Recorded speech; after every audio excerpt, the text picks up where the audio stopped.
So, pardon me while I make sure I don't forget anything important.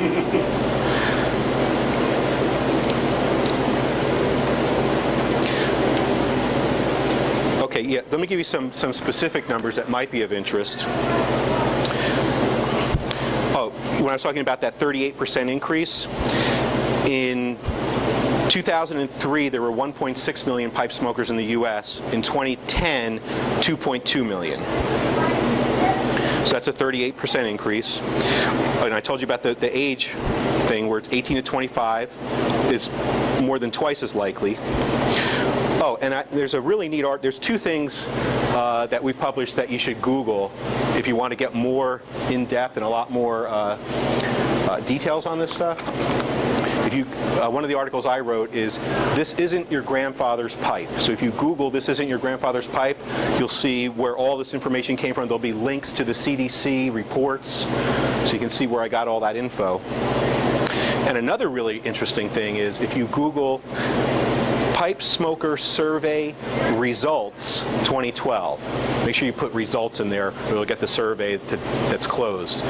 But so this isn't your grandfather's pipe, and pipe smoker survey results 2012. If you Google those, I think you'll see some really interesting information. The survey's it's a PDF, and I think it's like 20 pages or 25 pages, so there's a ton of info in there that's really interesting.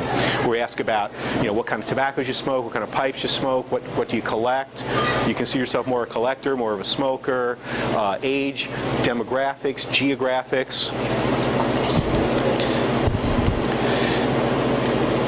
So as I said, we're 3.5 years old, we're on year 4.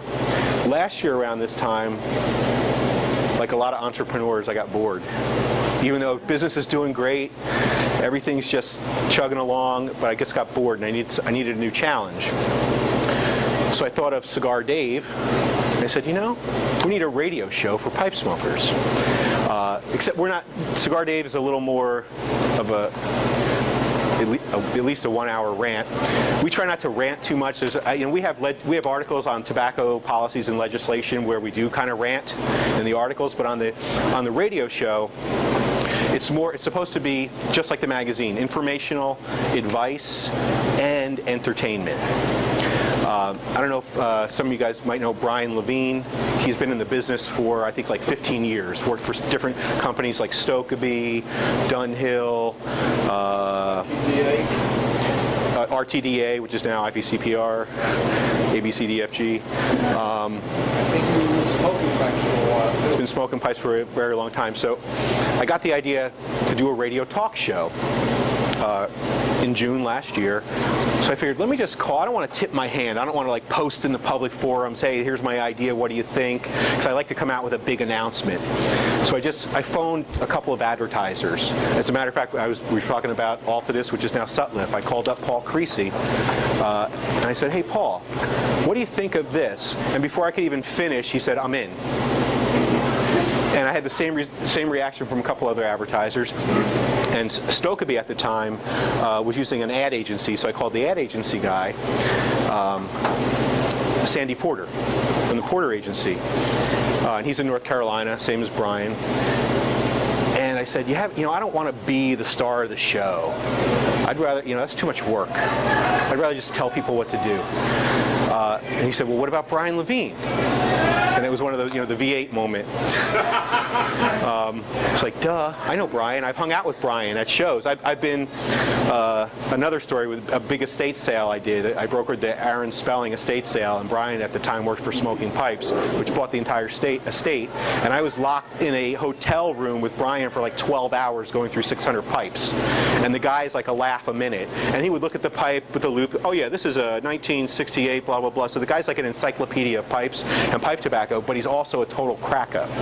Perfect guy to do the show. So we met at the Kansas City show last year in June, talked about it, came up with a format, some ideas, and we decided, well, let's wait till after summer break and launch in September. So we launched September 28th or 29th. And as of a couple of weeks ago, since its inception, we've had, well, the show's live on Thursday, then we go into podcast. So you can download the podcast. We've had over 1 million downloads since the show's inception.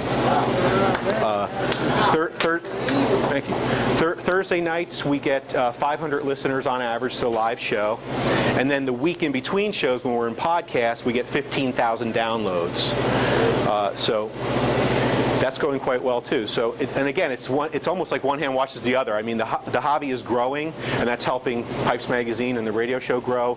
But at the same time, another thing Jim and I talked about today is it's not the easiest job in the world being a retail tobacconist. There's a lot of challenges there, especially with the, it's not socially acceptable to smoke.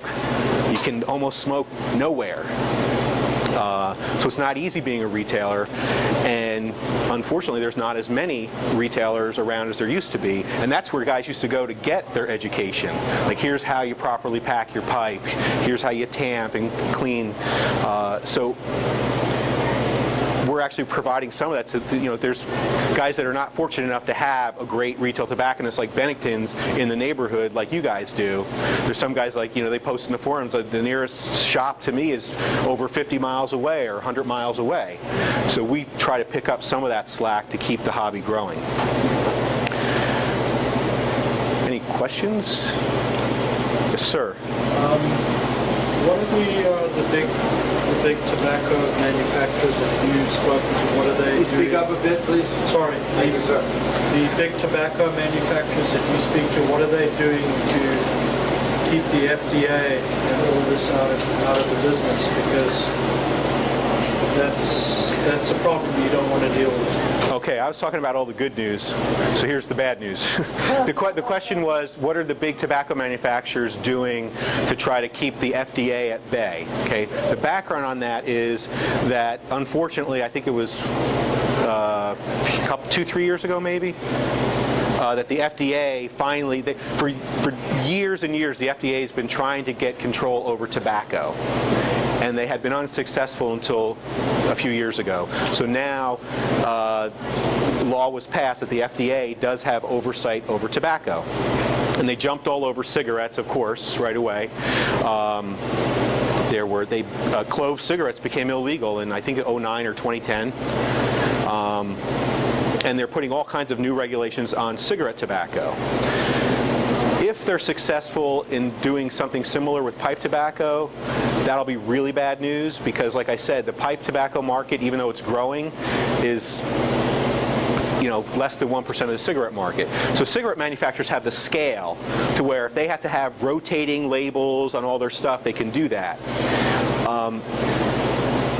A pipe tobacco manufacturer is going to finish an entire production run before they're ready to rotate to the next label. It's just not doable. As far as answering your question, as far as what are they doing, I don't have a lot of info on that. What's interesting is, on the cigar side, there's the Cigar Rights of America, the CRA, and they're doing a very strong, hard push to keep the FDA at bay. On the pipe side, there's stuff going on, but there's the Pipe Tobacco Council. But they kind of like to be a little more, they have a different mode where they like to keep things quiet. They like to, where the CRA kind of shouts from the treetops, the Pipe Tobacco Council kind of whispers behind closed doors, because they just feel that that's the way that they're going to be more successful. So I can't tell you exactly what they're doing, because I don't know most of it. I know some of it, and the some of it I do know, I'm sworn to secrecy on. From a person who deals with the FDA on a daily basis, you don't want them in this industry. So that would, that's the threats are always on the legislation and policy side. But even though restrictions are getting tighter and tighter and tighter, there's more new pipe smokers every day. So, damn the torpedoes. I have a quick question. Can you comment on the comments that you see of English tobacco versus aromatics? Is that a party discussion that goes on, or not really? Yeah, it is, yeah. Percentages of aromatics versus English in this country? Yeah, the question was aromatics versus English. excuse me. It's funny, you know. If I go to a party or an event or something, you know, you meet new people, and they ask you, hey, well, what do you do?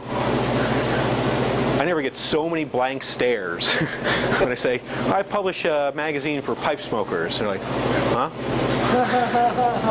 But, and then I say, well, before I tell you what I do, let me preface it with, I don't know what the smallest market niche in the world is, but there's a chance I'm catering to it. And then I tell them it's pipe smokers. And then I've had other conversations with guys that do work for me, like Greg Pease and Russ Willett, where I say, you know what, I think we might even be catering to a niche of the niche. Because a lot of the guys on Pipes Magazine, I'm not sure of the breakdown, but it seems like there's more fans of English style tobaccos and Virginia styles versus aromatics. However, the industry statistics overall tell us that aromatics are like 90% of the tobacco sales. It's getting better all the time.